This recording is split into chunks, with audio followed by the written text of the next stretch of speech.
இந்த அருமையான காலை வேளையிலே உங்கள் மத்தியிலே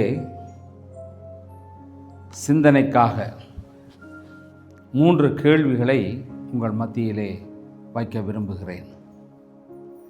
ஒன்று, நீங்கள் யாரை பிரியப்படுத்துகிறீர்கள்? Who are you pleasing? யாரை பிரியப்படுத்துகிறீர்கள்? இரண்டாவது கேள்வி, உங்களுடைய வாழ்க்கை யாரை சார்ந்ததாக இருக்கிறது? Who does your life depend on? மூன்றாவது கேள்வி, எதை நோக்கி ஓடிக்கொண்டிருக்கிறீர்கள்? Who and what are you running towards? இந்த 3 கேள்விகளை அடிப்படையாக வைத்து இன்றைக்கு கர்த்தருடைய வார்த்தைகளை நாங்கள் சிந்திக்கலாம். இந்த 3 கேள்விகளும் நம்முடைய வாழ்க்கையிலே கேட்கப்பட வேண்டிய கேள்விகள். யாரை பிரியப்படுத்துகிறோம்? எங்களுடைய வாழ்க்கை யாரை சார்ந்ததாக இருக்கிறது? நாங்கள் எதை நோக்கி ஓடிக்கொண்டிருக்கிறோம்? இது எங்களுடைய வாழ்க்கையிலே நடந்து கொண்டிருக்கக்கூடிய சம்பவங்களாக இருக்கிறது. ரோமன் சாப்டர் 15 verse 1, ரோமர் 15வது அதிகாரம் 1வது வசனம் சொல்லுகிறது, அன்றியும் பலமுள்ளவர்களாகிய நாம் நமக்கே பிரியமாய் நடவாமல் பலவீனருடைய பலவீனங்களை தாங்க வேண்டும் என்று எழுதப்பட்டிருக்கிறது. இப்போ கர்த்தருடைய வார்த்தை என்ன சொல்லுகிறது என்றால், பலம் உள்ளவர்களாகிய நாம். அப்போ எங்களுக்கு ஒரு பலம், ஒரு ஸ்ட்ரென்த் இருக்கிறது. அப்போ அந்த பலம் உள்ளவர்களாகிய நாம் நமக்கே பிரியமாய் நடவாமல், இப்போ அப்படிப்பட்ட ஒரு பலத்தோடு இருக்கக்கூடிய நாம் எங்களுக்கு பிரியமானபடி நாங்கள் நடவாமல் பலவீனருடைய பலவீனங்களை தாங்க வேண்டும் என்று அப்போஸ்தலனாகிய பவுல் ரோமருக்கு எழுதும்போது அதை குறிப்பிடுகிறார். சிலர் தங்களை தாங்களே பிரியப்படுத்தி கொள்கிறார்கள். இப்போ தங்களை தாங்களே பிரியப்படுத்துவதென்றால் என்ன? இப்போ எனக்கு என்ன விருப்பமோ அதை நான் செய்து கொள்வது, அதை என்னையே நான் பிரியப்படுத்தி கொள்கிற காரியம். ஆனால் சிலர் என்ன செய்கிறார் என்றால், ஜனங்களை பிரியப்படுத்துவார்கள், மற்றவர்களை பிரியப்படுத்தி வாழுகிற ஒரு வாழ்க்கை. ஆனால் கர்த்தர் என்ன சொல்லுகிறார் என்றால், தேவனுக்கு பிரியமானவர்களாய் வாழ வேண்டும் என்று சொல்லி அவர் விரும்புகிறார். அப்போ ஒரு காரியம் நாங்கள் எங்களுக்கு பிரியமுள்ளவர்களாய் வாழ்வது, மற்றவர்களுக்கு பிரியமுள்ளவர்களாய் வாழ்வது. ஆனால் தேவன் விரும்புவது அவருக்கு பிரியமுள்ளவர்களாய் நாம் வாழ்வது. இப்போ இந்த 3லை நாங்கள் எதை பற்றி கொள்ளலாம்? எது சரியானது? 3ம் சரியா, அல்லாவிட்டால் ஏதாவது ஒன்று சரியா?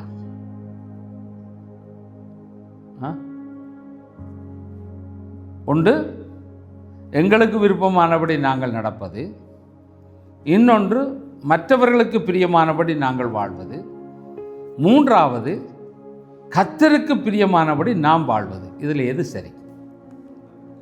3வது. ஆனால் எதை நாங்கள் அதிகமாக செய்வோம்? 1வது. அது நியதி. அதான் இப்போ அங்கே சொல்லப்பட்டிருக்கு. ஆண்டவர் அதை விரும்புகிறார். ஆனால் நாங்கள் எதை செய்கிறோம் என்ற ஒரு கேள்வி எழுப்பப்படும் போது அநேகமாக நாங்கள் எங்களுக்கு பிரியமானபடி தான் நாங்கள் நடக்க ஆரம்பிக்கிறோம். இப்போ நாங்கள் சில வழியில் நாங்கள் மற்றவர்களோடு பேசும்போது நாங்கள் எப்படி பேசுவோம்? எனக்கு விருப்பமானதை நான் சாப்பிட்றேன், எனக்கு விருப்பமானதை நான் செய்கிறேன், எனக்கு விருப்பமானபடி நான் போகிறேன். அப்போ இது எதை குறிக்கிறது? இதுதான் எங்களுடைய லைஃப். அப்படி தானே இருக்குது. அப்படின்னா நாங்கள் எதை குறிக்கிறோம்? எதை சொல்ல வருகிறோம்? இதை எதை குறிக்கிறது? நான் எனக்கு விருப்பமானபடி எல்லாம் செய்வேன்னு சொன்னால் அதுக்கு என்ன பொருள்?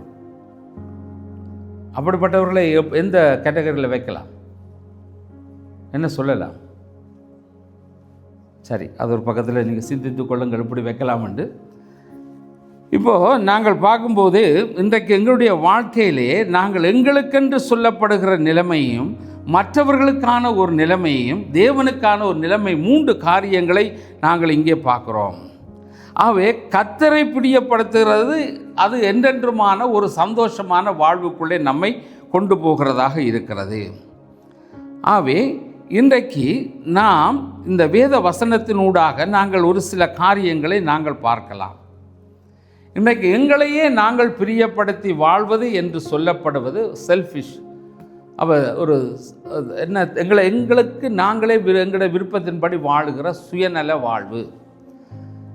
இப்போ நாங்கள் மற்றவர்களை பிரியப்படுத்துகிற வாழ்வு என்று சொல்லி நாங்கள் பார்க்கின்ற போது அது மற்றவர்களுடைய, அதாவது இன்றைக்கு நீங்கள் நம்முடைய வீடுகளில் எடுத்துக்கொள்ளுங்களேன். சாதாரணமாக இப்போ ஒரு பிள்ளைகள் இருக்கிறார்கள், அப்பா இருக்கிறோம், அம்மா இருக்கிறாங்க. இந்த பிள்ளைகள் எப்படி தங்களுடைய பேரண்ட்ஸை சாட்டிஸ்ஃபை பண்ணுவார்கள் அல்லது சந்தோஷமாக வச்சுருவார்கள், அவர்கள் விரும்புகிறபடி எப்படி இருப்பார்கள்? இப்போ அவங்களுக்கு தெரியும், என்ன தெரியும், அப்பாவுக்கு எது பிடிக்கும், அம்மாவுக்கு எது பிடிக்கும், எது பிடிக்காது, எது பிடிக்கும் மட்டும் 2 பேர் அந்த பிள்ளைகளுக்கு நன்றாக தெரிந்திருக்கும். அப்படி தெரிந்திருக்கிற போது அவர்கள் எப்படி நடப்பார்கள் வீட்டுக்குள்ளே?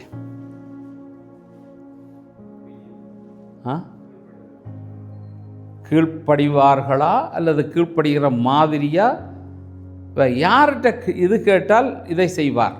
பிள்ளைகள் நல்லா அறிஞ்சிருக்காங்க. இப்போ அம்மாட்ட கேட்டால் இது நடக்கும், அப்பாட்ட கேட்டால் இது நடக்கும்னு கேட்டால் அவர்கள் என்ன செய்வார்கள்? 2 பேரும் ஒரேடியாக வச்சு பேசுவார்களா? ஏதாவது விஷயத்தை ஒரே நேரத்தில் அப்பாவும் அம்மாவும் வச்சு பேசுகிற அது இருக்குது. அப்பா அம்மாவும் வச்சு பேசுகிற சில விஷயங்களையும் அவர்கள் கேட்பார்கள். அதுக்கும் சில விஷயங்கள் இருக்குது. ஆனால் எப்படி அந்த பிள்ளைகள் ஹேண்டில் பண்ணுவார்கள் அப்பாவையும் அம்மாவையும்? அவர்கள் யார் மூலமாக அது கிடைக்குமோ அவர்களுக்கு தெரியும். அவர்களை மாத்திரம்தான் அப்ரோச் பண்ணுவார்கள். சில வேளை கிராண்ட் பேரண்ட்ஸ் அப்ரோச் பண்ணுவார்கள் பிள்ளைகள்.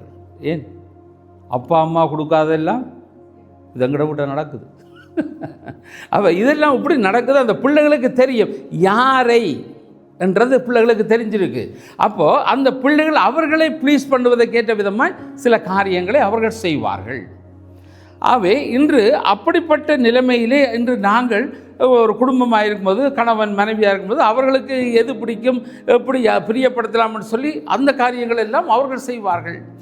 இப்படியான காரியங்களை ஒருவருக்கொருவர் தங்களுக்குள்ளே செய்கிற பல காரியங்களாக இருக்கிறது. ஆகவே அதுவும் ஒரு வகைக்கு சந்தோஷமாக இருக்கும், அதுவும் ஒரு சந்தோஷமான அனுபவங்கள் தான். ஆனால் கர்த்தர் சொல்லுகிற காரியம் என்னவென்றால், அந்த மற்றவர்களை பிரியப்படுத்தி வாழுகிற வாழ்க்கை அதனுடைய முடிவு எப்படி இருக்கும்? இப்போ எங்களை நாங்கள் பிரியப்படுத்தி வாழ்கிறது அது ஒன்று. இப்போ மற்றவர்களை பிரியப்படுத்தி வாழ்வது என்பது அது எதை கொடுக்கும், என்ன சந்தோஷத்தை கொடுக்கும் என்று கேட்டால் அதிலே சிக்கல்கள், அது அதிகமான சிக்கல்கள் இருக்கிறது. இப்போ நாங்கள் வேதத்தில் ஒரு வசனத்தை பார்க்கலாம். Matthew chapter 27 verse 19. மத்தேயு 27வது அதிகாரம் 19வது வசனம். இப்போ இங்கே என்ன நடக்கிறதுன்னு கேட்டால், ஆண்டவராகிய இயேசு கிறிஸ்துவை பிலாத்துவிற்கு முன்பாக கொண்டு வந்து நிறுத்தப்பட்டிருக்கிறார். விசாரணைக்காக கொண்டு வந்து நிறுத்தப்பட்டிருக்கிற போது அங்கே அவருடைய மனைவி, பிலாத்துவினுடைய மனைவி அரண்மனைக்குள்ளே வீட்டுக்குள்ளே இருக்கிறாள். இப்போ அவள் இரவு ஒரு சொப்பனம் கண்டிருக்கிறாள். அந்த சொப்பனத்தின் நிமித்தமாக அவளுடைய மனம் சரியாக கொந்தளித்து கொண்டு இருக்கு, கஷ்டப்பட்டு கொண்டு இருக்கு. அப்படியான ஒரு நேரத்திலே அங்கே அவள் ஒரு மெசேஜ் ஒன்றை அந்த சேவகனிடத்திலே சொல்லி அனுப்புகிறாள். இதை பிலாத்துவிடத்திலே போய் சொல்லுங்கள் என்று சொல்லி ஒரு மெசேஜ் அனுப்புகிறார். அவர் போய் அந்த மெசேஜை சொல்லுகிறார். இப்போ அதைத்தான் நாங்கள் இங்கே பார்க்குறோம். Matthew chapter 27 verse 19. அவன் நியாயாசனத்தில் உட்கார்ந்திருக்கையில் அவனுடைய மனைவி அவனிடத்தில் ஆள் அனுப்பி, நீர் அந்த நீதிமானை ஒன்றும் செய்ய வேண்டாம், அவர் நிமித்தம் இன்றைக்கு சொப்பனத்தில் வெகு பாடுபட்டேன் என்று சொல்ல சொன்னாள். இப்போ என்ன மெசேஜ் அவங்களை அனுப்புகிறாள் என்று கேட்டால், அந்த மனுஷன், அந்த நீதிமான் யார்? ஆண்டவராகிய இயேசு கிறிஸ்து. அவருக்கு நீங்கள் எந்த தீர்ப்பும் வழங்கக்கூடாது, அவருக்கு நீங்கள் கெடுதல் செய்யக்கூடாது. அவரை குறித்து நான் மிகவும் வேதனைப்பட்டேன், நான் இரவிலே சரியாக கஷ்டப்பட்டேன், சொப்பனத்திலே பாடுபட்டேன், ஆனபடியினாலே நீர் அந்த நீதிமானுக்கு எதுவுமே செய்யக்கூடாது என்ற ஒரு மெசேஜை வைஃப் ஹஸ்பண்டுக்கு சொல்லுகிறார். அவனுடைய வேலைக்காரர் அந்த சேவகன் மூலமாய் சொல்லப்பட்டது. இப்போ இன்றைக்கு நம்முடைய வாழ்க்கையிலையும் சில வேளைகளில் இந்த இப்படியான மெசேஜ் போகுதா இல்லையா? வருதா இல்லையா? வருது. இப்போ அந்த நேரத்தில் இப்போ நாங்கள் சில தீர்மானங்கள் எடுக்கிறவர்களாய் நாங்கள் மாறுகிறோம். இப்போது இவர் எடுத்த முடிவு எப்படிப்பட்ட முடிவு என்பதை நீங்கள் வாசித்து பாருங்கள். அங்கே மார்க் சாப்டர் 15 verse 15, மார்க் 15:15. அப்பொழுது பிலாத்து ஜனங்களை பிரியப்படுத்த மனதுள்ளவனாய், இப்போ இவற்ற முடிவு எப்படி வருது? ஜனங்களை பிரியப்படுத்த மனதுள்ளவராய் மாறி பரபாசை அவர்களுக்கு விடுதலையாக்கி இயேசுவையோ வாரினால் அடிப்பித்து சிலுவையில் அறையும்படிக்கு ஒப்பு கொடுத்தான் என்று எழுதப்பட்டிருக்கிறது. அப்போ அவருடைய மனைவி சொன்ன காரியம், இந்த நீதிமானுக்கு எதுவும் செய்ய வேண்டாம். இப்போ அந்த பிலாத்து எடுத்த முடிவு, நான் பதவியில் இருக்கும்போது இந்த ஜனங்களை சார்ந்ததாக இருந்தால் என்னுடைய வாழ்க்கை செழிப்புள்ளதாக இருக்கும், அவர்களுடைய ஆதரவு இருக்கும், நான் இன்னும் பல காலம் இந்த பதவியிலே நான் இருக்க முடியும் என்கின்ற இந்த காரியங்களை மனதிலே நினைத்து, இப்போ ஜனங்கள் என்ன சொல்லுகிறார்களா? அவரை சிலுவையிலே அறையும்,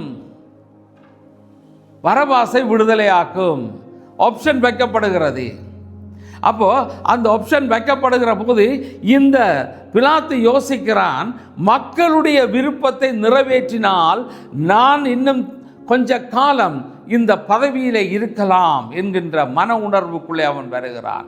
அப்போ அவனுடைய சிந்தையெல்லாம் தேவனுக்குரியதாய் இல்லாமல், இந்த நீதிமானுக்குரியதாய் காணப்படாமல், நீதிமானுக்கு விரோதமாய் செயல்பட்டு யார் தண்டிக்கப்பட வேண்டும் என்று சிறையில் இருந்தானோ, யார் பாவியோ, யார் இந்த கொள்ளைய கூட்டத்திலே இருக்கக்கூடியவனாய் இருந்தானோ, கெடுதலை செய்கிறவனாய் இருந்தானோ, அவனை விடுவிக்கிறவர்களாய் மாறுகிறார். இன்று உலகத்திலேயும் அப்படியான சம்பவங்கள் தான் இன்றைக்கு நடைபெறுகிறது. நீதிமான்கள் அழிக்கப்படுகிற நிலைமையும், கொலைபாதகர்களாய் இருக்கக்கூடியவர்கள், கேடு விளைவிக்கிறவர்களை வெளியிலே நடமாட விடுகிற சூழ்நிலைகளும் இன்று உலகத்திலே நடந்து கொண்டிருக்கிறது. அப்போ ஜனங்களை பிரியப்படுத்த அவன் விரும்பினான். அப்போ ஜனங்களுக்கு அது விருப்பமாக இருந்ததுன்றபடியினாலே மனைவி சொன்ன சொல்லை அவன் கேட்கவில்லை. அங்கே நீதிமானுக்கு ஒன்று செய்ய வேண்டாம் என்று சொன்ன அந்த செய்தியை அவன் பொருட்படுத்தாமல் தன்னிச்சையாக ஒரு முடிவெடுக்கிறவனாய் அவன் மாறினான். ஆகவே அவனுக்கு இந்த விதமாக இருந்தால் தான் இன்னும் வாழலாம் என்று சொல்லுகிற அந்த நிலைமை, இதில் நிற்கிற மனுஷன் யாரு? அவன் ஒரு ஏழை தச்சனுடைய மகன் ஆனபடியால் அவன் ஒரு ப்ரீச் பண்ணி கொண்டு திரிகிற ஒரு பிரசங்கி. அவன் ஒரு சாதாரண மனிதன். அவனை குறித்து சிந்திக்க வேண்டிய அவசியமில்லை. எனக்கு மக்கள் தேவை, அந்த மக்கள் பலம் எனக்கு தேவை, இவன் எனக்கு தேவையில்லை என்ற ஒரு மன்னத்தோடு கூட அவன் ஒரு முடிவை எடுக்கிறான். இன்று நாம் யாரை பிரியப்படுத்தி வாழுகிறோம்? ஆண்டவரை பிரியப்படுத்துகிறவர்களாய் இருக்கிறோமா? அல்லது மற்ற மனிதர்களை பிரியப்படுத்துகிறவர்களாய் இருக்கிறோமா? அப்போ இன்று எங்களுடைய வாழ்க்கையிலும் நாங்கள் இந்த விதமான எண்ணங்களோடு இருக்கிற மக்களாய் நாங்கள் இருக்கலாம். சரித்திர நூலாசிரியர்கள் சொல்லுகிறார்கள், இந்த பிலாத்து கடைசி காலங்களிலே மனசாட்சியிலே குத்துண்டவனாக பைத்தியம் பிடித்து அவன் அலைந்து திரிந்தான் என்றும், அவன் தன்னுடைய வாழ்க்கையின் முடிவிலே ஒரு குளத்திலே வீழ்ந்து தற்கொலை செய்து கொண்டான் என்றும் சரித்திர ஆசிரியர்கள் எழுதியிருக்கிறார்கள். கடைசியில் அவனுடைய வாழ்க்கை முடிவு, அவன் சந்தோஷமாய் வாழ முடியவில்லை. மனதில் அமைதி இல்லாத ஒரு வாழ்வு, மனம் குத்துண்டவனாய் வாழுகிற வாழ்வு, குற்ற உணர்ச்சி தாங்க முடியாமல் கடைசியிலே அவன் ஒரு பைத்தியம் பிடித்த நிலைமையிலே அவன் மாறி தற்கொலைக்குள்ளே போகிறவனாய் மாறினான். எனக்கு அருமையானவர்களே, அவனுடைய வாழ்க்கையை நாங்கள் முன்னிறுத்தி பார்க்கும்போது இன்று நம்முடைய வாழ்க்கையிலும் அப்படிப்பட்ட பல காரியங்களை செய்கிற மக்களாக இருந்தால் எங்களுடைய வாழ்க்கையும் ஒரு பரிதாபமான முடிவுக்குள்ளே போகக்கூடும். ஆனபடியால் நாங்கள் எச்சரிக்கை உள்ளவர்களாய் காணப்பட வேண்டும். எங்களுக்கு அது ஒரு எச்சரிக்கையாக தரப்படுகிறது. அவை இந்த பிலாத்து நித்தியத்திலே என்ன செய்து கொண்டிருப்பான்? அவன் நித்திய வாழ்க்கையை குறித்து அவனுடைய வாழ்க்கையிலே போகிற பொழுது அவன் ஆண்டவராகிய இயேசுவை எப்படி அவன் சந்திக்கக்கூடியவனாய் இருக்க முடியும்? இன்றைக்கு நாம் எங்களுடைய வாழ்க்கை முடியும் போது நாங்கள் நித்தியத்திலே கர்த்தருடைய சமூகத்துக்கு முன்பாய் நாங்கள் செல்ல போகிறோம். நாங்கள் கர்த்தரை நாங்கள் சந்திக்கிற போது நாங்கள் யாருக்கு பிரியமுள்ளவர்களாய் நாங்கள் வாழ்ந்திருப்போம்? மற்றவர்களுக்காய், ஜனங்களுக்காய், ஜனங்களுடைய சப்போர்ட்டை எடுக்க வேண்டும் என்பதற்காய் நாங்கள்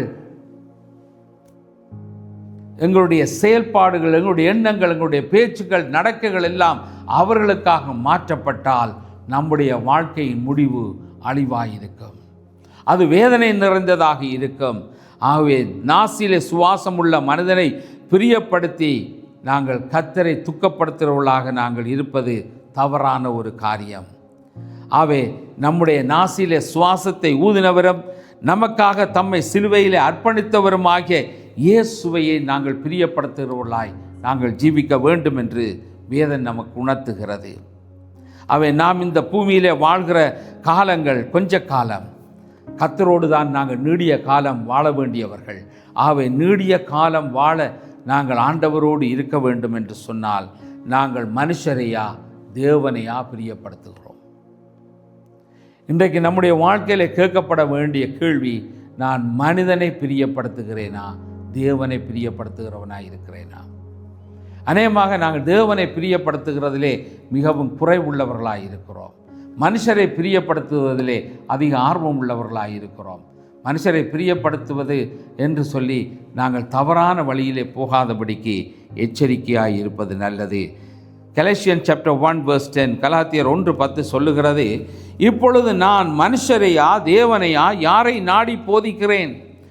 மனுஷரையா பிரியப்படுத்த பார்க்கிறேன்? நான் இன்னும் மனுஷரை பிரியப்படுத்துகிறவனாக இருந்தால் நான் கிறிஸ்துவின் ஊழியக்காரன் அல்லவே என்று சொல்லி அப்போஸ்தலனாகிய பவுல் கலாத்தியருக்கு எழுதுகிற போது அவர் சொல்லுகிறார், அவன் நான் மனுஷரையா தேவனையா யாரை நாடி போதிக்கிறேன்? அப்போ என்னுடைய போதனை, எங்கள் ஒவ்வொருத்தருடைய வாழ்க்கையும் யாரை நோக்கியதாக இருக்கிறது? மனுஷரை பிரியப்படுத்துகிறேனா அல்லது தேவனை பிரியப்படுத்துகிறவர்களாக நாங்கள் இருக்கிறோமா? நாங்கள் மனுஷரை பிரியப்படுத்துகிறவர்களாக இருந்தால் நாங்கள் கிறிஸ்துவனுடையவர்களாக இருக்க முடியாது. அவை தேவனை பிரியப்படுத்துவது எப்படி நாங்கள் தேவனை பிரியப்படுத்தலாம்? எங்களை பிரியப்படுத்த எங்களுக்கு தெரியும். எங்களுக்கு விருப்பமானதெல்லாம் நாங்கள் செய்து கொண்டே போவோம். அது எங்களை பிரியப்படுத்துவது. ஜனங்களை பிரியப்படுத்துவது என்று சொல்கிறது, அது அவர்கள் தங்களுடைய வாழ்க்கையில் தங்களுக்கு ஆதாயம் பெறத்தக்கதான காரியங்கள் இருக்கும் என்றால் அதை அவர்கள் செய்வார்கள். ஆனால் தேவனை பிரியப்படுத்துவதென்றால் அது எப்படி? இதை நமக்கு போதிக்கக்கூடியவர் நம்முடைய ஆண்டவராகிய இயேசு கிறிஸ்து மாத்திரமே. ஆண்டவராகிய இயேசு கிறிஸ்துனுடைய வாழ்க்கையின் நோக்கமெல்லாம் அவர் பிதாவை பிரியப்படுத்தி பிதாவுக்கு சித்தமானவைகளை செய்து அவரை மகிமைப்படுத்துவதை தவிர வேறு ஒரு காரியத்தையும் ஆண்டவராகிய இயேசு செய்யவே இல்லை என்று நாங்கள் பார்க்கிறோம். அவர் செய்த அந்த காரியம் எங்களுக்கு முன்மாதிரியாக ஆண்டவர் அதை செய்து காட்டியிருக்கிறார்.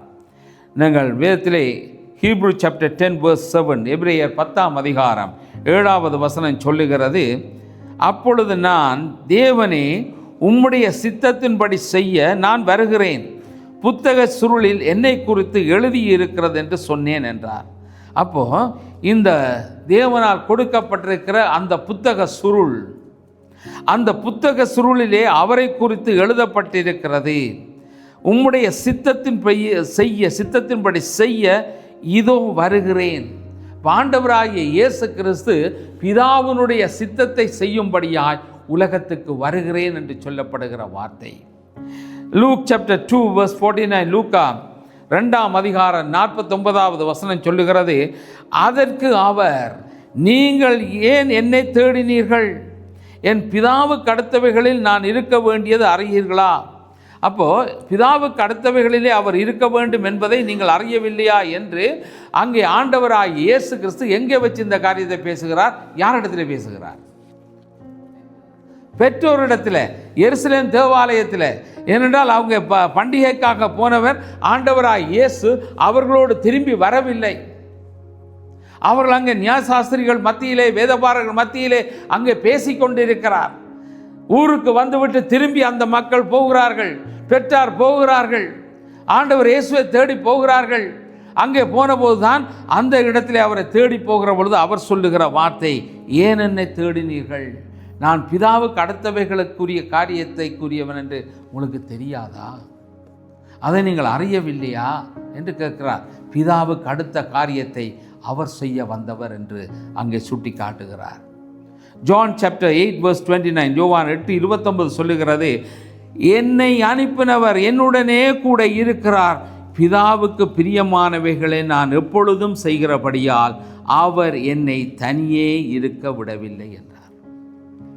அப்போ பிதாவுக்கு பிரியமானவைகளை ஆண்டவராகி இயேசு செய்தபடியினால், அவர் செய்கிறபடியினாலே பிதாவானவர் அவரை தனியே இருக்க விடவில்லை என்று சொல்லி நாங்கள் பார்க்கிறோம்.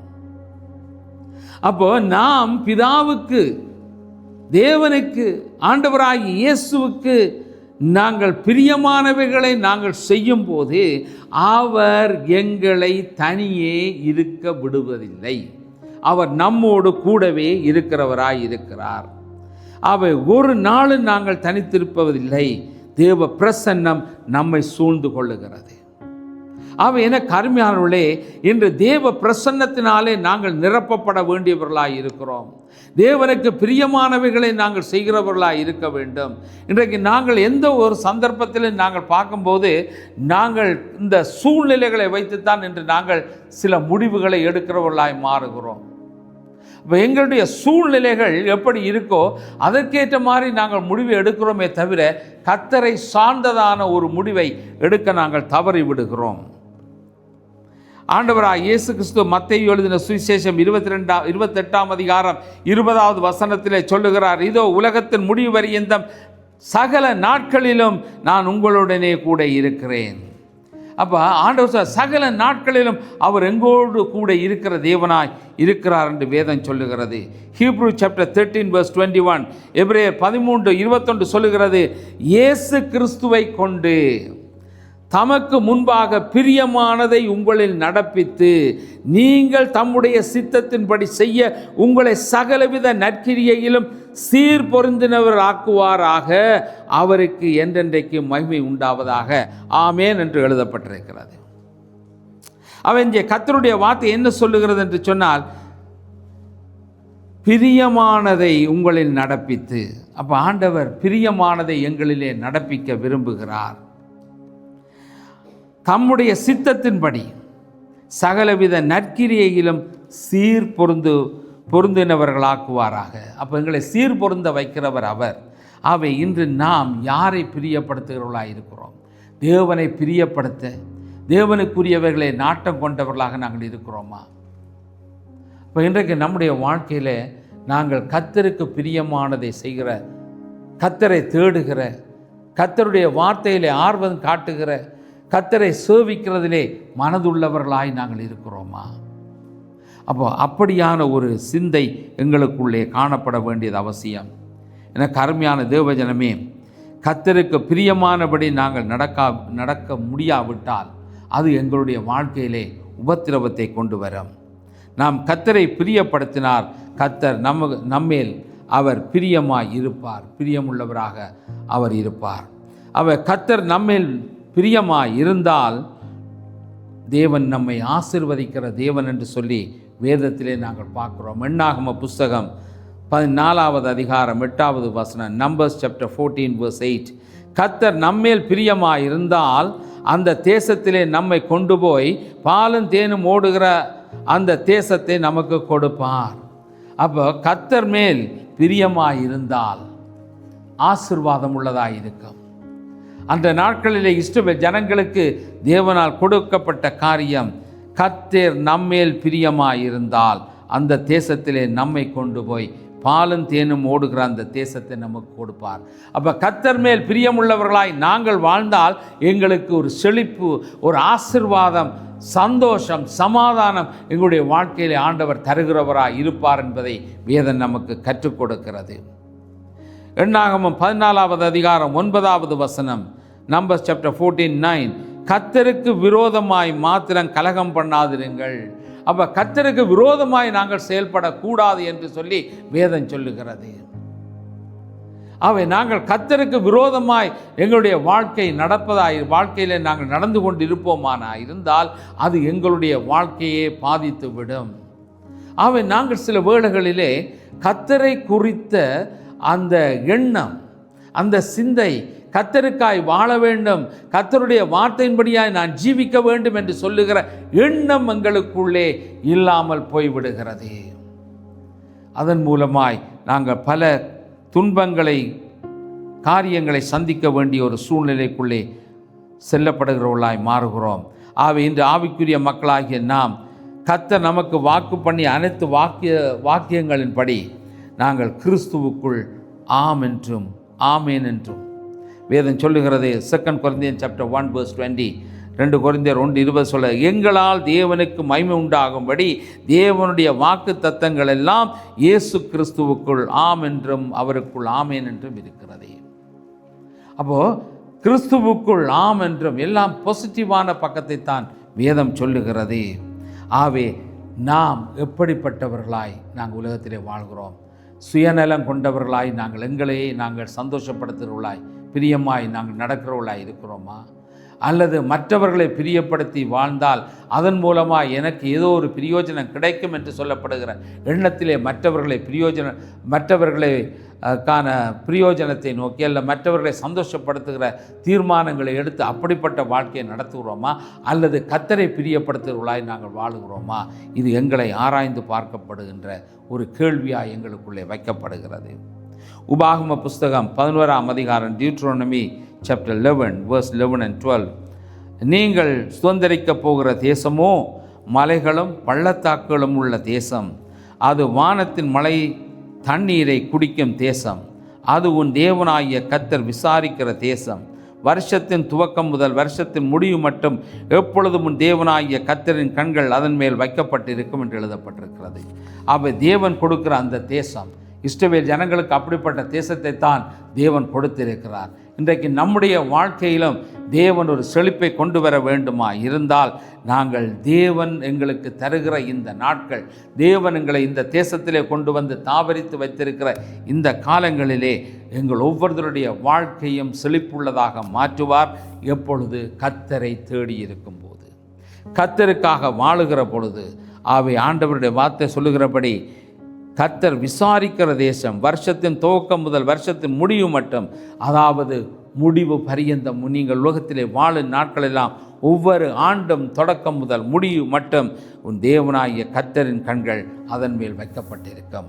எங்களுடைய வாழ்க்கையை அவர் கண்ணோக்கி பார்க்கிற தேவனாக இருக்கிறார் என்று சொல்லி வேதம் சொல்லுகிறது.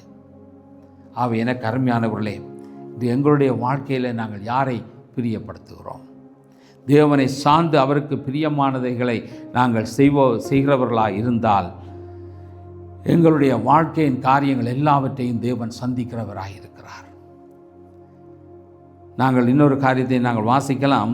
டியூட்ரோனமி சாப்டர் 11 verse 13 to 15, உபாகமம் 11ஆம் அதிகாரம் 13 முதல் 15, நீங்கள் உங்கள் தேவனாகிய கர்த்தரிடத்தில் உங்கள் முழு இருதயத்தோடும் உங்கள் முழு ஆத்துமாவோடும் அன்பு கூர்ந்து அவரை சேவிக்கும்படி நான் இன்று உங்களுக்கு கற்பிக்கிற என் கற்பனைகளுக்கு கீழ்ப்படிந்தால் நீ உன் தானியத்தையும் உன் திராட்சரசத்தையும் உன் எண்ணெயையும் சேர்க்கும்படிக்கு நான் ஏற்ற காலத்தில் உங்கள் தேசத்தில் முன்மாரியையும் பின்மாரியையும் பெய்ய பண்ணி மிருக ஜீவன்களுக்காக உன் வழிகளிலே புல் முளைக்கும்படி செய்வேன், நீ சாப்பிட்டு திருப்தி அடைவாய் என்றார்.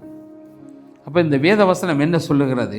நாம் கர்த்தரிடத்திலே முழு இருதயத்தோடும் முழு ஆத்மாவோடு நாங்கள் அன்பு கூர்ந்து அவரை சேவிக்கிற பொழுது, அது மட்டுமல்லாமல் அவருடைய கற்பனைகளுக்கு அவருடைய வார்த்தைகளுக்கு கீழ்ப்படிந்து நாங்கள் நடக்கிறவர்களாய் நாங்கள் மாறும்போது தேவன் எங்களுடைய வாழ்க்கையிலே தருகிற எல்லா ஆசீர்வாதங்களுக்கும் உரிமையாளர்களாக நாங்கள் மாறுவோம் என்று வேதம் சொல்லுகிறது. எல்லாவற்றிலும் அது திருப்தி உள்ள வாழ்க்கை. இன்றைக்கி நம்முடைய வாழ்க்கையில் திருப்தி இருக்கா? எல்லாரும் சாட்டிஸ்ஃபைடாக இருக்கிறோமா?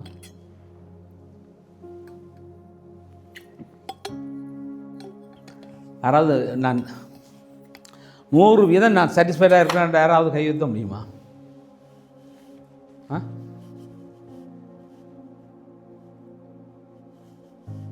சாட்டிஸ்ஃபைடாக இருக்கிறோமா இல்லையா? அல்ல சாட்டிஸ்ஃபைடாக இருக்கிற மாதிரி இருக்கா அல்லது சாட்டிஸ்ஃபைடாக இருக்கிறோமா? எப்போ நாங்கள் சாட்டிஸ்ஃபைட் ஆக போகிறோம்? எப்போயாவது சாட்டிஸ்ஃபைட் ஆவோமா? திருப்தி அடைவோமா? எப்போயாவது திருப்தி அடைவோமா? ஒன்றெல்லாம் திருப்தி அடைகிறோம். சாப்பிட்டு வயிறு ஃபுல்லானோடனே அப்பா இனி நீங்கள் என்னத்தை தந்தாலும் எனக்கு வேண்டாம், அது திருப்தி, அங்கே முடிச்சு. ஆனால் வாழ்க்கையில் திருப்தி வந்திருக்கா என்று கேட்டால் இல்லை. இன்னும் இன்னும் இன்னும் இன்னும் இன்னும் எப்போ வரைக்கும்? இன்னும் சாகும் வரைக்கும் இன்னும் தான். அப்போ திருப்தி என்றது எங்களோட வாழ்க்கையில் இல்லை. ஆனால் கர்த்தர் என்ன சொல்லுகிறார் தெரியுமா? அப்போ அவருடைய வார்த்தைகளுக்கு நாங்கள் கீழ்ப்படிந்து, அப்போ எல்லா வகையிலும் அவரோடு நாங்கள் இருக்கிற போது அவர் சாப்பிட்டு திருப்தி அடைகிற ஒரு வாழ்க்கை, ஒரு நிறைவுள்ள வாழ்வு. அப்போ எங்களுடைய வாழ்க்கையில் ஒரு மரணத்தை நாங்கள் சந்திக்க போகிறோம். எல்லாரும் நாங்கள் மறிக்க போகிறோம். நாங்கள் இருக்க போகிறதில்லை. ஒவ்வொருத்தருக்கும் வித்தியாசமான வயதில், வித்தியாசமான நாட்களில், நேரங்களில், வித்தியாசமான முறைகளில் எல்லாருக்கும் மரணம் சம்பவிக்க போகிறது. எல்லாரும் போக போகிறோம்.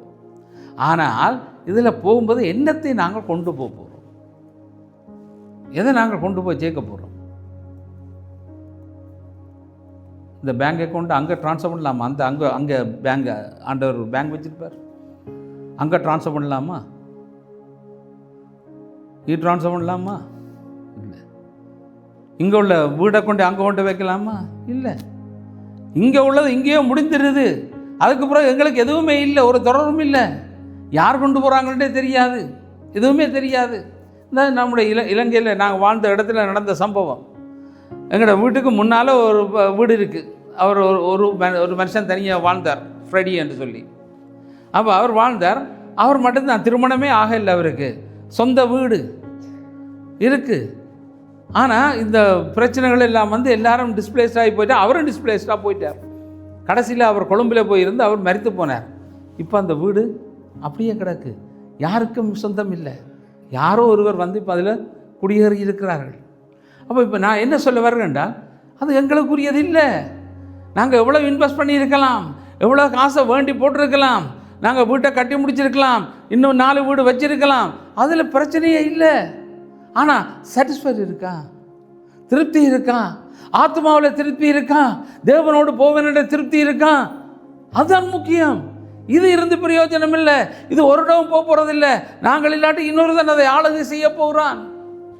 இன்னொரு வந்து குடியேறுவார்கள். நான் யாழ்ப்பாணத்துக்கு போயிருந்த போது நான் பழகின இடம், பிறந்து வளர்ந்த இடம் என்று சொல்லி அங்கே ஒரு வீட்டுக்கு போனேன். அந்த வீட்டிலே உள்ள நபரை தேடினேன். செல்வநாயகம் என்று ஒருவரை தேடி போனேன். அந்த பையன் எங்களோட பணிந்த ஒரு பையன். அப்போ அவரை தேடி நான் போனேன். இது செல்வநாயகத்தின் வீடு, அவங்க இருக்கிறார்களா இல்லையா, இந்த யுத்தத்துக்கு பிறகு எப்படி இருக்கிறார்கள், அந்த வீட்டில் தான் இருக்கிறார்களா என்று பார்ப்போம் என்று போனால், அந்த இடத்துல போய் கதவை தட்டின போது ஒருவர் வந்து கதவை திறந்தார். செல்வநாயகம் இருக்கிறாரான்னு கேட்டேன். நீங்களா இந்த வீட்டு சொந்தக்காரர் என்று கேட்டார். அப்போ இதில் என்ன பதில்? அதுக்கு அவர் இல்லை, அவங்க எங்கிட்டே தெரியாது. இப்போ அந்த வீட்டில் இருக்கிறவர்கள் அந்த வீட்டு ஆள் இல்லை. அவர்கள் நினைச்சா நான் தான் அந்த வீட்டுக்காரன் உரிமை என்று கேட்கிறார்கள். அப்போ இப்படியான நிலைமை தான் இன்றைக்கு உலகம் இருக்கிறது. அவை எதை நாங்கள் சேர்த்து வைத்திருக்கிறோம்? எங்கே சேர்த்து வைத்திருக்கிறோம்? கர்த்தருக்கு பிரியமுள்ளவர்களாய் அவரை பிரியப்படுத்துகிற வாழ்வு வாழும்போது அவருடைய சமூகத்திலே நித்தியத்திலே அவரோடு வாசம் பண்ணுகிற அந்த பாக்கியத்தை நாங்கள் பெற்றுக்கொள்ள வேண்டும். இந்த உலகம் நிரந்தரமற்றது. இன்று உலகம் போய்கொண்டிருக்கிற நிலைமை மிகவும் மோசம். வருகை சீக்கிரமாக இருக்கிறது என்றே அறிவித்து கொண்டிருக்கிற ஒரு காரியத்தை நாங்கள் இன்றைக்கு உலகத்தில் பார்த்து கொண்டிருக்கிறோம். இன்று நாங்கள் யாரை பிரியப்படுத்தி கொண்டிருக்கிறோம்? எங்களை பிரியப்படுத்தி கொண்டிருக்கிறோம். அனைவரும் எங்களை தான் பிரியப்படுத்துகிறோம். எங்களுக்கு விருப்பமானதெல்லாம் செய்வோம். எங்களுக்கு விருப்பமானதெல்லாம் நாங்கள் நடத்தி கொண்டே இருப்போம். ஆனால் கர்த்தரை பற்றிய சிந்தையே இல்லாதவர்களாய் நாங்கள் இருப்போமாயிருந்தால் வாழ்க்கை கேள்விக்குறியாகும். ஆகவே கர்த்தரை தேடுவது நல்லது. அவை கர்த்தரை பிரியப்படுத்தாது நமக்கு பிரியமானதை நடப்பித்து கர்த்தருடைய வாக்குத்தத்தத்தை விட்டு விலகி செல்வர்களானால் அதனுடைய விளைவு எப்படி இருக்கும்? உபாகமம் 11:16-17, டியூட்ரானமி சாப்டர் 11:16 and 17. உங்கள் இருதயம் வஞ்சிக்கப்படாமலும் நீங்கள் வழி விலகி அந்நிய தேவர்களை சேவித்து அவர்களை நமஸ்கரிக்காமலும் இருக்கும்படி எச்சரிக்கையாயிருங்கள். இல்லாவிடில் கர்த்தருடைய கோபம் உங்கள் மேல் மூண்டு மழை பெய்யாமல் போகவும் தேசம் தன் பலனை கொடுக்காமல் இருக்கவும் வானத்தை அடைத்து போடுவார். கர்த்தர் உங்களுக்கு கொடுத்த நல்ல தேசத்திலிருந்து நீங்கள் சீக்கிரத்தில் அழிந்து போவீர்கள். பாருங்க, வேதம் சொல்லுகிற காரியம். கர்த்தரை தேடாது அவரை பிரியப்படுத்தாது உன் வாழ்வு காணப்படுமானால் உன் வாழ்வு செழிப்பை காண முடியாது. நாங்கள் அழிக்கப்பட்டு விடுவோம். அவை என்றோ ஒரு நாள் நாங்கள் மரிக்கப் போகிறோம். நாங்கள் மரிக்கும் போது எங்களுக்கான ஒரு வாழ்வை தேவன் திட்டமிட்டு வைத்திருக்கிறார். அந்த வீட்டிலே, அந்த தேவனோடு நித்திய வீட்டிலே என்றென்றும் மனமகிழ்ச்சியோடு வாழ்கிற அந்த வாழ்க்கையை நோக்கிய பயணம் இங்கே ஆரம்பிக்கப்பட வேண்டும். இன்றைக்கு நாங்கள் அப்படிப்பட்ட ஒரு நிலைமையில் நாங்கள் இருக்கிறோமா? கர்த்தரை தேடுகிறதிலே வாஞ்சை இருக்கிறதா? ஆர்வம் இருக்கிறதா? கர்த்தருடைய வார்த்தையை நான் நித்தமும் கேட்க வேண்டும், அந்த வார்த்தைகளை நான் வாசிக்க வேண்டும், தியானிக்க வேண்டும், கர்த்தருடைய செய்திகளை நான் கேட்க வேண்டும், இன்னும் நான் ஆவிக்குரிய ரீதியில் வளர வேண்டும் என்கின்ற ஆர்வம் எங்களிடத்திலே இருக்கிறதா? சிந்தித்து பாருங்கள். நாங்கள் கர்த்தருக்கு பிரியமுள்ளவர்களாய் நாங்கள் நடக்கிறவர்களாய் நாங்கள் இருக்கிறோமா? ஆவே இன்றைக்கு உலகத்திலே நாமவே செழிப்பை உண்டாக்க நாங்கள் நினைக்கிறோம்.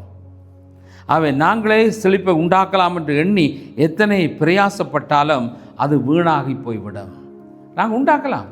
எங்களுடைய பிரயாசம், எங்களுடைய மூளை, எங்களுடைய நேரம், எங்களுடைய ஸ்ட்ரென்த் இவைகளெல்லாம் வச்சு நாங்கள் எத்தனையோ பிரயாசங்களினாலே செழிப்புகளை உண்டாக்கலாம்.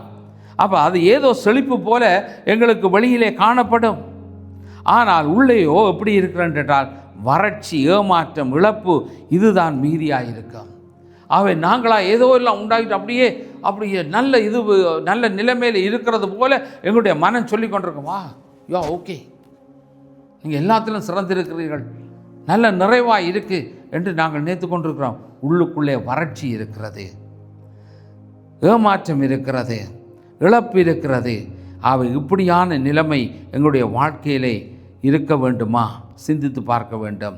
கர்த்தருடைய கோபம் உங்கள் மேல் மூண்டு மழை பெய்யாமல் போகவும் தேசம் பலனை கொடாமல் இருக்கவும். அப்போ ஒரு வறட்சி, மழை பெய்யாட்டி ஒரு வறட்சி இருக்குது.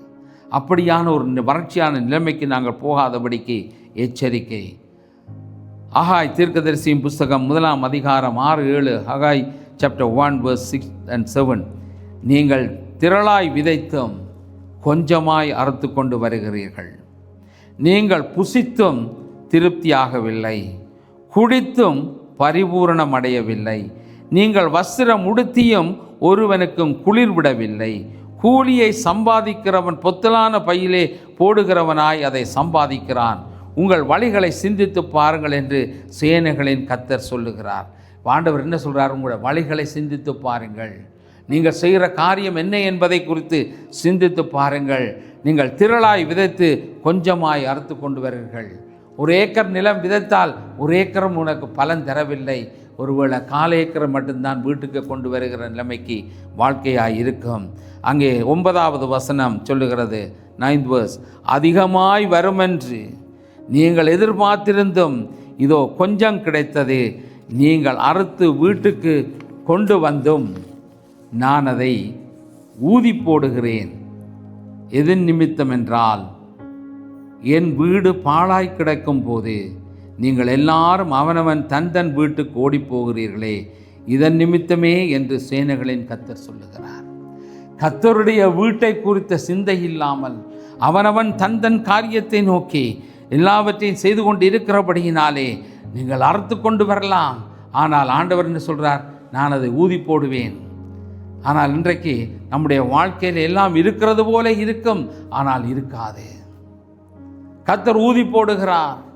அவைதான் நாம் கர்த்தரை தேடுகிறவர்களாய் கர்த்தரை ஆராதிக்கிறவர்களாய், கர்த்தருடைய சமூகத்தில் இருக்கிறவர்களாய், அவருக்கு பிரியமுள்ளவர்களாய் நாங்கள் வாழ வேண்டும் என்று சொல்லி வேதம் நமக்கு கற்றுக் கொடுக்கிறது.